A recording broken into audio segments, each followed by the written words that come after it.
kaikkea sitä tulee oikein tehtyä, kun lähtee opiskelemaan luonnontieteitä, nimittäin nyt päätin tekemään sitten YouTube-kanavan, eli tosiaan tää on Kemian maailman YouTube-kanava ja joo, mä oon 17-vuotias, toisen vuosikymmenen lukio-opiskelija, vannoutunut matemaattis-luonnontieteellinen tällainen hörhö, joka tykkää, etenkin kemia ja matematiikka on mulle kaikessa ja onkin kirjoittamassa ylioppilaskokeissa kemian sekä matematiikan ja nyt mä haluaisin tehdä tällaisen, että vaikka mä en todellakaan ole luova ihminen, mutta mä haluan tehdä näitä oikeastaan omaksi iloksi, kun en muutenkaan kattois, mutta että kerron vähän, tai yritän jopa auttaa jotakin, kuten vaikka mun jotain tuttuja kanssa kattois tai joku, mut niin, ja innostaa just opiskelemaan kemiaa ja korostaa sen tärkeyttä, koska mä ite oon oppinut, mulle on opetettu, että se on oikeesti todella elinehto esimerkiksi Suomessa, kun me asutaan.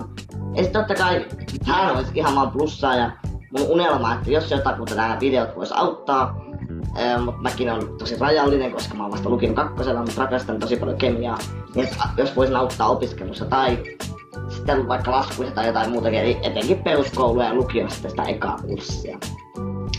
Ja mun tällä kanavilla tulee just tuodaan tosi laajasti laiteen niitä laskuja, teorioita ja sitten sen teorian soveltamista ja ymmärtämistä etenkin. Ja näin mä haluaisin tuoda enemmän sitä kemiaa tähän meidän päiviin, meidän nykyaikaan ja siihen, että kuinka hyödyllinen se tässä on. Ja näin sitten sun opiskelu voisi helpostua. Tässä on Bohrin atomimalli, varmaan tunnistattekin. Ja sitten tuodaan myös kvanttimekaaninen atomimalli jollain videolla, niin se on paljon kehittyneempi. Ja puhutaan orbitaaleista sitten. No mutta mä en tiedä oikein, että mikä tää esittelyvideon tarkoitus on, niin mä en nyt tekee ihan tällaista kemian perusta. Eli ei vielä käydä itse kemiaa, vaan käydään ainetta, koska jos ei tiedä ainetta ja lähtee opiskelemaan kemiaa, niin sit sitä ei voi ikinä tullakaan. Ja sen takia mä muistelinkin, että meillä, kun mä aloin opiskelemaan kemiaa, niin me ei lähdetty siitä, että mitä aine on, koska aine on kaiken perusta kemiassa. Ja kaikki, mitä me eletään, kaikki on ainetta. Ja jokaisella meistä on nyt jonkunlainen käsitys sellaista aine. Mutta kuitenkin kemian ja oikeastaan maailmankaikkeuden näkökulmasta, niin aine on ihan kaiken maailman perusta. Kaikki, mitä me tässä koetaan ja nähdään ympärillämme, on ainetta. Ja ainehan on ihan tieteellisesti todistettu niin, että se on materiaalia, kuten vaikka puu on materiaali, teräs on materiaali, niin niillä kaikilla aineilla on massa sekä tilavuus. Mä oon nyt lyhentänyt, koska se on laiska, että M+V, eli sekä massa että tilavuus. No sitten puhutaan etenkin kemiassa, kun me puhutaan alkuaineista. Niin alkuainehan on atomi, jossa ytimessä on aina sama määrä protoneja. Ja sitten tässä on myös yhdiste, ja yhdistähän koostuu alkuaineesta.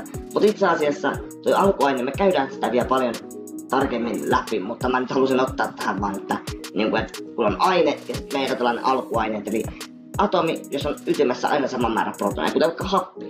Meille elintärkeä yhdiste, mitä mä tässä nyt tälläkin hetkellä hengitän. Niin siinä toi happi on alkuaine, koska siinä on ytimessä aina sama määrä protoneja. No sit yhdiste just esimerkiksi mitä me juodaan aina, tunnistatteko varmaan tästä reaktioyhtälöstä, se on niin reaktioyhtälö, mikä tässä kuvassakin, niin siinä tulee vettä. Eli 2H, 2O, mä selitän jossain kohtaa, miksi se on tää kakkonen, mutta vesi koostuu hapesta sekä vedystä. H, vety ja sitten O, happi. Niin eli kun kaksi alkuainetta reagoi, niin syntyy yhdiste. Ja ilman yhdisteitä ei olisi mitään, koska esimerkiksi vesi on meille elintärkeä ja pelkästään 2 alkuaineesta se muodostuu. Ja vesihän sillä on todella mielenkiintoiset ominaisuudet ja ne pystytään selittämään heti tuolla suodan sidoksista, mutta mennään siihen myöhemmin. No sitten on myös tärkeä tällainen aineeseen liittyvä ominaisuus, nimittäin olomuodon muutos. Tiedätte ne härvistyminen, sublimoituminen, tiivistyminen, sulaminen, jähmettyminen, jne. Näitä onkin. Niin, se tapahtuu aina tietyssä lämpötilassa. Eli ilman lämpötilan muutosta, niin sitä aineen olomuoto ei voi muuttua. Esimerkiksi ei vesi jäädy vaan yhtäkkiä, vaan koska tulee tarpeeksi pakkasta, niin se saa sen jäätymään, koska se lämpötila muuttuu. Tässä tapauksessa kylmemmäksi. No sitten seos. Mikä ihme on sitten seos ja mitä eroa on seoksella ja yhdistelmällä? Niin melkein kaikki aineet ovat seoksia. No, tää on itse asiassa niin, että ootteko vaikka jotain koruja tai muita työkaluja, niin ne on yleensä aina seoksia. Rauta siis seoksia. Vaikka messinki on tosi yleinen tällainen rauta. Hyvänä esimerkkinä seoksesta on esimerkiksi tää ilma, jota me hengitetään. Eli me kaikki luullaan, tai ainakin mä luulin pienempänä, en mä tiedä olitteko te jotain jo Einsteinia heti, mutta niin kuin se happi, mitä on niin kuin elintärkeä meille, mitä kasvitkin tuottaa, sen takia mullakin on täällä huoneessa paljon viherkasveja. Se happi on tosi pieni osuus sitä ilmaa. Eli ei se ole todellakaan niin kuin suurin osuus siitä.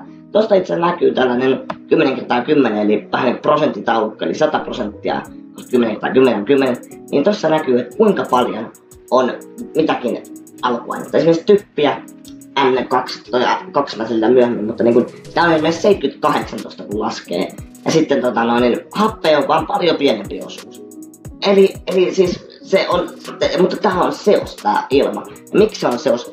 Koska yhdisteet muodostuu aina kemiallisten sidosten avulla, kuten oli siinä veden tapauksessa, eli vety sekä happi muodostaa kemiallisia sidoksia, puhutaan myöhemmin nimeltä vetysidoksista, mutta taas ilma, siinä ei ole sidoksia näiden typin hapen, vedyn, argonin välillä, vaan se on pelkkä seos. Ilma on tällainen kaasuseos, ja nämä on tärkeää myös erottaa. Ja joo. No sitten, jos lähdetään puhumaan aineiden luokittelusta, niin tää on tosi tärkeä kaavio. Mä muistan, kun mä ite näin tää 7, vai olikohan peräti 8, niin tää pitää painaa mieleen, koska jos ei tätä ymmärrä, niin sitten ei tule mitään sitä kemian opiskelusta. Eli kun puhutaan alkuaineista, eli niistä, jos vaikka just vety, typpi, rauta, kulta, nämä on kaikki alkuaineita. Ja puhutaan jossain kohtaa metalleista, kuten F, eli se rauta, meille tuttu rauta, niin ne on kaikki metalleja. Sitten on puolimetalleja, näitä me ei tulla oikeastaan käsittelemään ollenkaan, koska näitä ei edes lukiossakaan käsitellä. Mutta näitä on vaikka SI eli pi-oksidi on tuttu varmaan monelle yhdisteenä. No se on epämetalli, eli kuten happi. Mä otin tässä just tän esimerkin, koska tää on varmaan vaikka yllättävää, että happi kuuluu epämetalleihin ja on alkuaine. No sitten on nämä yhdisteet ja nehän muodostuu niiden sidosten kautta ja näitä on ioni. Eli nämä ioni on vähän hankalampi termi. Metalli plus epämetalli, eli kun tämä metalli, vaikka rauta ja happi yhdistetään. Mä taisin sanoa, että rautaoksidi, niin siinä olisi nyt ioni meillä. Mutta me puhutaan sitten myöhemmin, että miten se ioni muodostuu. No sitten on molekyyli.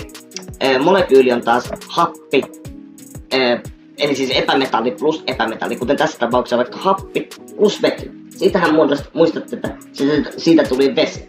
Eli siinä olisi meillä molekyyli, koska 2 epämetallia yhdistyy. No sitten on nämä seokset, missä ei ole mitään sidoksia, niin ne on vesiliuoksia, metalliseoksia, kuten vaikka messinkiä. Sitten on kaasuseos, kuten vaikka se kaasuseos, kuten vaikka se ilma siis, anteeksi. Ja joo, ei mulla varmaan sitten tässä muuta. Mutta joo, mä nyt katon, että jos jotakuta nää kiinnostaa, tuskin kiinnostaa, mutta joo, tällainen oli tää eka video ja toivottavasti nyt jäi mieleen, että minkälainen se aine on.